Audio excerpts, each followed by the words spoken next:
பச்சை தக்காளி குழம்பு. அதுக்கு தக்காளி, வெங்காயம், பச்சை மிளகா, தேங்காய், சோம்பு, கொஞ்சம் பட்டை, கிராம்பு, பொட்டுக்கடலை கொஞ்சோண்டு, இதெல்லாம் நல்லா அரைச்சிக்கிட்டு வந்துடணும். அரைச்சிக்கிட்டு அப்புறம் தாளிக்கணும். இதுலேயே அரைச்ச மட்டி தக்காளியும் போட்டு அரைச்சிட்டு வெங்காயம், கடுகு, உளுத்தம் பருப்பு, வெங்காயம், பச்சை மிளகாய் எல்லாம் வதக்கி விட்டு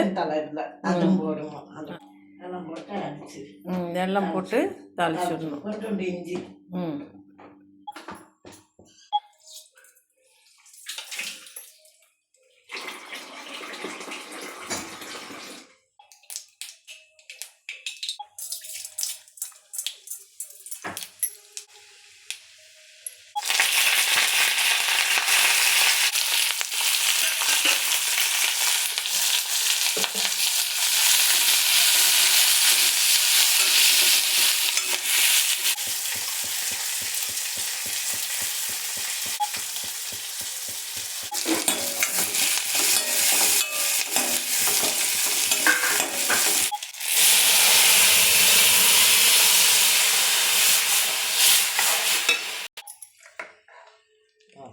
இந்த அளவுக்கு இருக்கணும். கொதிச்சு வந்தோடனே நல்லா இறக்கிட்டோம். பச்சையெல்லாம் நல்லா வேகணும்.